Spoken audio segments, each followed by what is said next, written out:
Today on Forbes, how Surfside became the fastest growing alcohol brand in America. The backstory of Surfside, this summer's most popular ready-to-drink spirits beverage, starts with trash, and particularly what vodka entrepreneur Matt Quigley noticed on the streets of Philadelphia: a lot of discarded bottles of iced tea. Quigley, the 41-year-old president of Pennsylvania-based Stateside Brands, says, quote, "People just don't naturally digest their surroundings enough. If you look at what is smashed on the curb and the street, I'll tell you a lot about what the people of your city are actually drinking.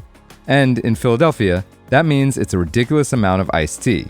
You'll find Twisted Tea, yes, but you'll also find Snapples and a lot of other brands."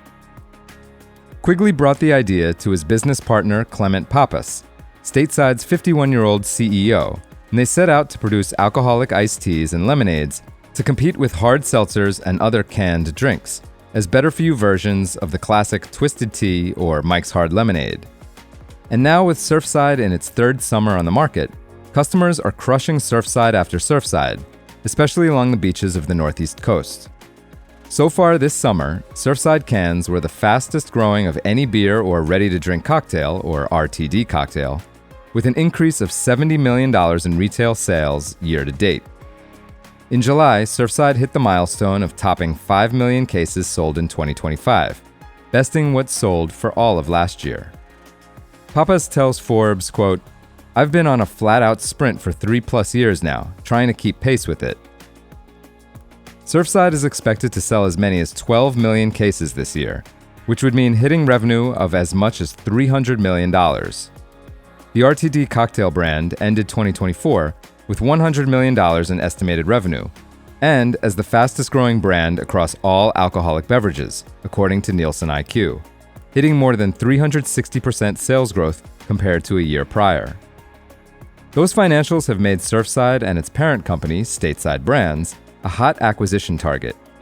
Pappas and Quigley, along with their brothers Zach Pappas, a board member, and Brian Quigley, Surfside's chief sales officer, are the company's 4 co-founders, and they have already turned down several acquisition offers this year and last. Pappas and Quigley tell Forbes they have no intention of selling. Pappas says, quote, "We're masters of our own destiny at this point." He says they have bootstrapped the business this long and continue to be well capitalized. The 4 co-founders together own 90% of the business, with the Pappas brothers as the primary investors, though no co-founder owns an outright majority. A few friends and family who invested early on make up the remainder. Thanks to Surfside's runaway success, Stateside is quite profitable, with estimated EBITDA margins of 30%. Stateside declined to comment on the business's profitability and valuation, but Pappas confirmed he has reinvested much of its profits back into the business, which Forbes estimates is worth at least $500 million. Pappas says, quote, "We have the opportunity with Surfside to build ourselves into a company of substantial scale and distribution, and all the things that go with that, all the marketing partnerships and the scale and the capital to launch other brands. But Surfside is our ticket to the dance. If we don't succeed on that, we don't have that scale and that distribution, and these connections with the Costcos and Walmarts and Targets." Pappas believes that we are now living in the golden age of canned spirits. The number of outlets that sell RTD cocktails has soared in recent years, as legacy companies have launched canned competitors. Legacy brands have leveraged their muscle to push convenience stores and smaller shops to carry the cans when they had previously only sold beer.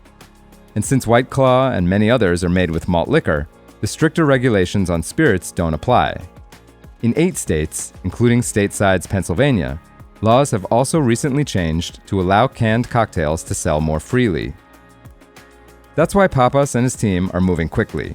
In the past year, Surfside, with its no bubbles and 100-calorie marketing, has ambitiously pushed into all 50 states, thanks to a network of 198 sales representatives and distributors, in an effort to stay ahead of High Noon, Boston Beer's Truly Hard Seltzer, and its legacy business, Twisted Tea, as well as Anheuser-Busch's Cutwater Spirits pouring money into hard tea and lemonade competitors. For full coverage, check out Chloe Sorvino's piece on Forbes.com. This is Kieran Meadows from Forbes. Thanks for tuning in.